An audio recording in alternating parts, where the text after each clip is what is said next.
नमस्कार समस्त को आ गोटे नुआ वीडियो स्वागत। तो आज 15 तारीख जहाँकि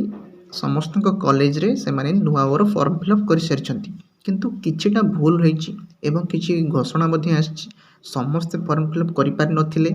जहाँकि समस्ते कॉलेज को जाइथिले किंतु तापर गोटे नोटिस आसतिला जोटा कि गोटे बड़ घोषणा समस्ते जार ना सेठी नथिला से माने कॉलेज रो फेरी जाइथिले।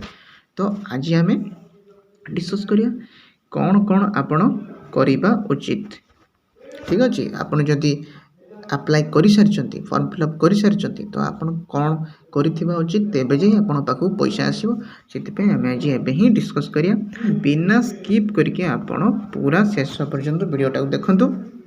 प्रथमे मु आपन को सेई जो स्लिपटा देखौची जो पिला मानकर ना आस्तिला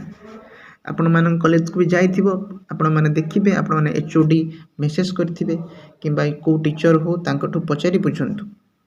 सेई लिस्ट जो मानकर ना थिबो से माने ही अप्लाई करि परिबे। एवं जो माने हमर पोस्ट मैट्रिक स्कॉलरशिप पाई सारथि सेमानक पई एटा नुहे सेति पई किछि पिला मध्ये फेरिचंती। तो आपण वीडियो को शेष पर्यंत देखंतु एपन आपन जो डाउट थिबो आपण जो कमेंट रे क्वेश्चन पचारथिले जे पीजी करछन डिस्टेंस रे किंबा जहार बापा माँ एबे गवर्नमेंट जॉब करछंती किंबा जे परमानेंट गवर्नमेंट जॉब नो सब प्रकार क्वेश्चन लो उत्तर आपन को मु जणाइबी। ठीक अछि। तो सर्वप्रथमे आपण मानन को देखै देबा पई चाहिबी ए जो देखंतु एटी कोन लिखा जायछि ना हायर एजुकेशन डिपार्टमेंट यही जो नोटिसटा जो स्लिपटा आज आसला आज पाखापाखि 10टा पाखापाखि बेले समस्त कॉलेज को आज आज पठेले हायर एजुकेशन डिपार्टमेंट नुआ स्कॉलरशिप ये देखंतु जो मानकर भी ना अच्छी ये माने ही केवल अप्लाई करि परिछंती एवं जो माने जाइथिले से माने फेरी आसिले। सेति पूर्व वीडियो रे मध्य मु कहितली जो माने अन्य स्कॉलरशिप पाई सारिथिबे केवल फकीर मोहन सेनापति जो तांको छाड़िकी से स्कॉलरशिप टाक छाड़िकी अन्य जेकोसी स्टेट स्कॉलरशिप हो नेशनल हो पोस्ट मैट्रिक हो यहाँ सब जो मैंने पाई सारी से माने एटा को अप्लाई करंतुनी किंतु किछि पिला जानि नथिले हुए तो बोध हुए सेति से माने जाइथिले किंतु जाओ फेरी थिले। तो आपण माने बुझि पारले जो मानकर ना एथिरे आछि से माने ही केवल अप्लाई करि पारछंती। एवं जदि आपण पूर्व पोस्ट मैट्रिक पाई सारी आपण आउ थे अप्लाई कर देइछंती ताले या आपणकर जो अप्लाईटा बोधे डिस्क्वालिफाई हो जाए कहीं आप आगुरी थे पाई सारी। ठीक अच्छे। एवं यहाँ गोटे देखु यहाँ गोटे आमर अप्लाइड फॉर्म माने ये अप्लाई हो सारी फॉर्म फिलअप ये हो सारी देखु ये फॉर्मटा को आपण को गोटे खाली एमती फॉर्म देखी कि आपड़ कौन कौन लिखी थे आपंकर ठीक है जानवे आपड़ कौ जगह कौन लिखा उचित जिले में कौन लिखे एवं कौ मोबाइल नंबर कौन देवे केमी बैंक अकाउंट नंबर कौटा देवे आगुरी दे जोटा देते सामने सेटा देवे कि एबे देवे सब डिटेल्स आपन गोटे मु खाली फॉर्म अच्छी मो पाखे मुझे देखा आपको ठीक जानीपारे। एवं काली डेट अच्छी आप करेक्शन करेंगे। देखो ये हूँ से फॉर्म जे कि आमर ये कौन लिखी जाए एनेक्सर ए यही फॉर्म जो माने 18 वर्ष ऊर्ध्व होते अर्थात जो माने भोट दे पारे से यही फॉर्म ठीक अच्छे से लिखाई जदि छात्र छात्री बयस 18 वर्ष ऊर्ध्व होता है तो साधारणतः जो मैंने +3 कि पीजी कर बयस 18 वर्ष ऊर्ध्व होता है। तो केमिति फिलअप करते आप ठीक है। प्रथम देखो ये लिखा जाए जिला जिले में आपड़ जो जिलू माने आपण जन्म जो जिले में कि रेसिडेंट सर्टिफिकेट आप जो जिले में जन्मग्रहण कर लिखिए जो कॉलेज सेटा लिखिबेनी आपन को ब्लॉक रे सेटा लिखिदेवे आपण ब्लॉक तो निश्चित जानी तापर महाविद्यालय नाम एबे जो कॉलेज रे पढ़ुचंती महाविद्यालय कॉलेज विश्वविद्यालय है यूनिवर्सिटी तो महाविद्यालय नाम अर्थात कॉलेज रो नाम लिखिथिबे। ठीक अच्छे। तापर छात्र छात्री नाम आप निज नाम लिखा उचित तापर मोबाइल नंबर जो मोबाइल नंबर आपण आधार सहित लिंक अच्छी एवं बैंक अकाउंट जोटा आपण एबे देइचंती ता सहित लिंक अच्छी सेटा देथिबा उचित। तापर पाठ्यक्रम वर्ष +3 फर्स्ट ईयर कि सेकेंड ईयर थर्ड ईयर आपन जो भाषा लिखिपारे ओडिया इंग्लिश जो भाषा आप लिखिपारे तापर रोल नंबर आपन कॉलेज रोल नंबर भी लिखिपारे साइड रे एवं आपन जो यूनिवर्सिटी रोल नंबर सेटा मध्य लिखिपारे। तागु का हमर एठी कोन देछि तो द्वारा के रहंतु ଏଠି ଲେଖାଯାଇଛି ଏତଦ୍ୱାରା ମୁଁ ଶ୍ରୀ କୁମାରୀ ଶ୍ରୀମତୀ ଆପଣ ଶ୍ରୀ ହେଇଥିବେ କିମ୍ବା କୁମାରୀ ହୋଇଥିବେ ତ ଆପଣଙ୍କ ସେ ଅନୁସାରେ ଆପଣଙ୍କ ନାଁଟା ଏଠି ଲେଖିବେ ନିଜ ନାଁ ଲେଖିବେ ନିଜ ବୟସ ତାପରେ ଲେଖିବେ ତାପରେ ଏଠି ଦେଇଛି ଆଧାର ନମ୍ବର ନିଜ ଆଧାର ନମ୍ବରଟି ନିଶ୍ଚିତ ଲେଖିଥିବେ ଠିକ୍ରେ ଯାଞ୍ଚ କରିନେଇ ମଧ୍ୟ ଆଉଥରେ ଆପଣ ଫଟୋ ଉଠେଇକି ଆଣିଛନ୍ତି ଯଦି ଯେଉଁଟା ଆପଣ କଲେଜରେ ଫର୍ମ ଫିଲ୍ଅପ୍ କରିଥିଲେ କିମ୍ବା କାଲି କଲେଜରେ ଫର୍ମ ଫିଲ୍ଅପ୍ କରିବାକୁ ଯିବେ ତ ଏଗୁଡ଼ା ସବୁ ନିଶ୍ଚିତ ଧ୍ୟାନର ସହିତ ଫର୍ମ ଫିଲ୍ଅପ୍ କରିବେ କେଉଁଠି ଗୋଟେ ନମ୍ବର ବି ଭୁଲ ହେଇଯାଇପାରେ ସେଥିପାଇଁ ଆଧାର ନମ୍ବର ଠିକ୍ରେ କରିବେ ତାପରେ ଆପଣଙ୍କ ବାପାଙ୍କ ନାଁ ପିତାଙ୍କ ନାଁ ଲେଖିବେ କିମ୍ବା ସ୍ୱାମୀ ବିବାହ ତ କରିନଥିବେ ଯଦି କିଏ କରିଥିବେ ତାହେଲେ ଲେଖିପାରିବେ ବର୍ତ୍ତମାନ ଏଇ ମହାବିଦ୍ୟାଳୟ କିମ୍ବା ବିଶ୍ୱବିଦ୍ୟାଳୟ ଯଦି ଆପଣ ପିଜି ପଢ଼ୁଥିବେ ବିଶ୍ୱବିଦ୍ୟାଳୟ ଯଦି ଆପଣ +3 କରୁଥିବେ ମହାବିଦ୍ୟାଳୟ ମାନେ କଲେଜ ନାଁ ଲେଖିପାରିବେ ଇଂଲିଶ ଓଡ଼ିଆ ଯେକୌଣସି ଭାଷାରେ ଆପଣଙ୍କର କଲେଜରେ କୁହାଯାଇଥିବ ଏବଂ କେଉଁ ସ୍ନାତକ ଆପଣ ପଢ଼ୁଛନ୍ତି କେଉଁ ସ୍ନାତକ ନେଇକି ଆପଣଙ୍କର ଅନର୍ସଟା କ'ଣ ଅଛି ଏବେ ମ୍ୟାଥମେଟିକ୍ସ ଲେଖିପାରନ୍ତି ହିଷ୍ଟ୍ରି ଲେଖିପାରନ୍ତି ଓଡ଼ିଆ ଲେଖିପାରନ୍ତି ଠିକ୍ ଅଛି ଏବଂ କେଉଁ ଶ୍ରେଣୀର ବା କେଉଁ ବର୍ଷର ଛାତ୍ରୀ +3 ଥାର୍ଡ଼ ଇୟର୍ କି ଫାର୍ଷ୍ଟ ଇୟର୍ କି ସେକେଣ୍ଡ ଇୟର୍ ପିଜିରେ ଫାର୍ଷ୍ଟ ଇୟର୍ କି ସେକେଣ୍ଡ ଇୟର୍ କେଉଁଟା ଅଛନ୍ତି ଆପଣ ସେଇଟା ଲେଖିପାରିବେ ଏବଂ ତାପରେ ମଧ୍ୟ ଆମେ କାଲି ଏଇଟା ଡିସ୍କସନ୍ କରିଥିଲେ ଏଇଟା ତ ସବୁ ହେଇସାରିଛି ଆମ ଭିତରେ କି କେଉଁମାନେ ଆପ୍ଲାଏ କରିପାରିବେ କେଉଁମାନେ ଆପ୍ଲାଏ କରିପାରିବେନି ଏଇଟା ତ ସରିଯାଇଛି ଅଲରେଡ଼ି ଆପ୍ଲାଏ ସେଇଥିପାଇଁ ଏଟାକୁ ମୁଁ ଆଉ ଏତେ ଡିସ୍କସନ୍ କରୁନାହିଁ ଆପଣଙ୍କର କ'ଣ ଭୁଲ ହେଇଥାଇପାରେ ସେଇଟା କେବଳ ଆମେ ଡିସ୍କସନ୍ କରିବା ଠିକ୍ ଅଛି ତାପରେ ପରକୁ ଯିବା ଦେଖିବା କ'ଣ ଅଛି ଆମର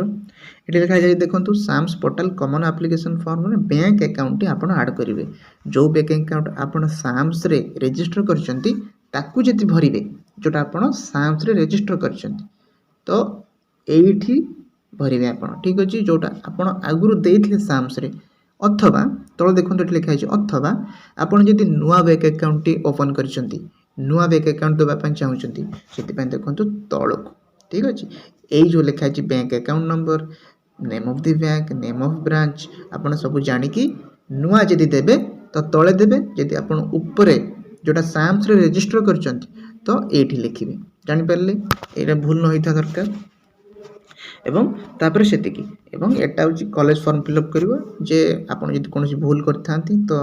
ଆପଣଙ୍କୁ ପୁଣି ଫେରାଇବାକୁ ପଡ଼ିବ ବୃତ୍ତି ଯାହାକି ସାଧାରଣତଃ ପିଲାମାନେ ଭୁଲ କରନ୍ତିନି ଜାଣି କାହିଁ ଭୁଲ କରିବେ ସେଟା ଏଠି ନେଇଛି ଆମର କମେଣ୍ଟ ଦେଖନ୍ତୁ ପଚାରୁଛନ୍ତି ଜଣେ ଆମର ସାର୍ ମୁଁ ପୋଷ୍ଟ ମାଟ୍ରିକ ସ୍କଲାରସିପ୍ ଆପ୍ଲାଏ କରିଛି ବଟ୍ ମନି ଆସିନି ସୋ ନୂଆ ଆଉ ସ୍କଲାରସିପ୍ ଆପ୍ଲାଏ କରିପାରିବି କି ନାହିଁ ଏଠି କ'ଣ ଦେଇଛି ନା ସେମାନେ ସ୍କଲାରସିପ୍ ଆପ୍ଲାଏ କରିସାରିଛନ୍ତି ଯଦି ମନି ଆସିନି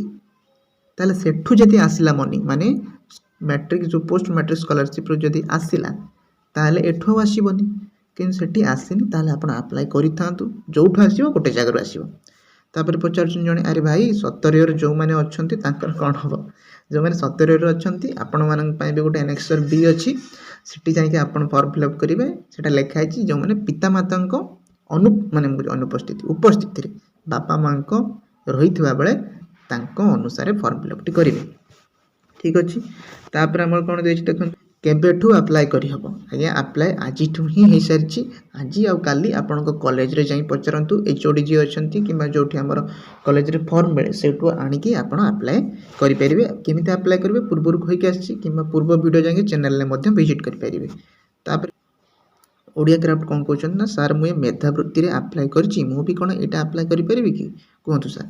ନିଶ୍ଚିତ ମେଧାବୃତ୍ତିରେ ଆପ୍ଲାଏ କରିଛନ୍ତି ଯଦି ସେଠୁ ପଇସା ମିଳିନି ତାହେଲେ ଏଠି ମଧ୍ୟ ଆପ୍ଲାଏ କରିଦିଅନ୍ତୁ ଏଠି ପଇସା ମିଳିଯାଇପାରେ କିନ୍ତୁ ଯେଉଁଠି ମିଳିବ ଗୋଟେ ଜାଗାରୁ ମିଳିବ ଠିକ୍ ଅଛି ଜଣ ଜଣଙ୍କର ସେଟା ଭୁଲ ହେଇଥାଇପାରେ ସେଥିପାଇଁ ଯଦି ଆପଣ ପାରୁଛନ୍ତି ଦୁଇଟା ଜାଗାରେ କରିଦିଅନ୍ତୁ କିନ୍ତୁ ଯଦି ଗୋଟେ ଜାଗାରୁ ମିଳିସାରିଛି ଯେମିତି ପୋଷ୍ଟ ମ୍ୟାଟ୍ରିକରେ ଏଠୁ ଆଉ କରନ୍ତୁନି ତାପରେ କ'ଣ କହୁଛନ୍ତି ଲକ୍ଷ୍ମୀପ୍ରିୟା ସାହୁ ସାର୍ ଆନେକ୍ସର A କେମିତି ପାଇବୁ ମୁଁ କହିସାରିଛି ଅଲରେଡ଼ି ଆପଣ ଯାଆନ୍ତୁ କଲେଜରେ କିମ୍ବା HODକୁ କୁହନ୍ତୁ କିମ୍ବା ଆପଣଙ୍କର ଯେଉଁ କଲେଜରେ ଯେଉଁଠି ଫର୍ମ ମିଳେ ସେଇ କାଉଣ୍ଟରକୁ ପଳାଇବେ ଅବଭିୟସ୍ଲି ପାଇଯିବେ ତାପରେ କମେଣ୍ଟ କରିଥିଲେ ସାର୍ ଯାହାର ଆକାଉଣ୍ଟକୁ 1 ଟଙ୍କା ଆସିଛି ସେମାନେ ବି ଆପ୍ଲାଏ କରିପାରିବେ ହଁ ନିଶ୍ଚୟ ଆପ୍ଲାଏ କରିପାରିବେ କାହିଁକି ଆପ୍ଲାଏ କରିପାରିବେନି କହିଛନ୍ତି 1 ଟଙ୍କାଟି କାହିଁକି ଆସିଛି ସେମାନେ ମୋ ଅନୁସାରେ ବୋଧହୁଏ ସେମାନେ ଦେଖୁଥିଲେ ଯେ ଏଇ ଯେଉଁ ସ୍କଲାରସିପ୍ଟା କାହା ପାଖକୁ ଯାଉଛି କି ନାହିଁ ଯେଉଁମାନଙ୍କର ଆକ୍ଟିଭ୍ ଅଛି କି ନାହିଁ ଯେଉଁମାନେ ସାମ୍ସରେ ରେଜିଷ୍ଟର କରିଥିଲେ ସେମାନଙ୍କର ଆକ୍ଟିଭ୍ ଅଛି କି ନାହିଁ ତ ଯଦି ଆପଣଙ୍କ ପାଖକୁ ଆସିଛି ତ ନିଶ୍ଚିତ ଯାଇକି ଆଉ ଥରେ ଆପ୍ଲାଏ କରନ୍ତୁ ଆସିଯିବ ତାପରେ ସେ କ'ଣ କହିଛନ୍ତି ମୋର ଆଧାର କାର୍ଡ଼ରେ ଡେଟ୍ ଅଫ୍ ବାର୍ଥ ଭୁଲ ଅଛି ବଟ୍ 18 ଇୟର୍ସ ହୋଇଯାଇଛି ଓନ୍ଲି ମନ୍ଥ ଭୁଲ ଅଛି କରେକ୍ସନ୍ କରିବାକୁ ଟାଇମ୍ ଲାଗିବ ମୁଁ ଆପ୍ଲାଏ କରିପାରିବି ହଁ ଆପଣ ଆପ୍ଲାଏ କରିଦିଅନ୍ତୁ ଯଦି ଭୁଲ ଅଛି ତାହେଲେ ଏବେ ହିଁ ଯାଇ କରେକ୍ସନ୍ କରିଦିଅନ୍ତୁ ଆସିଲା ବେଳକୁ ବୋଧହୁଏ ପଇସା ଆପଣଙ୍କର କରେକ୍ସନ୍ ହେଇଯାଇଥିବ। ଠିକ୍ ଅଛି, ତ ଆପଣ ନିଶ୍ଚିତ ଆପ୍ଲାଏ କରିଦେଇଥାନ୍ତୁ। କହିହେବନି ପଇସା ମିଳିଯାଇପାରେ, କିନ୍ତୁ ଆପଣ ଆପ୍ଲାଏ କରିବା ମାତ୍ରେ ଯାଇକି କରେକ୍ସନ୍ କରିନିଅନ୍ତୁ କେଉଁ ଜାଗାରେ ଗୋଟେ।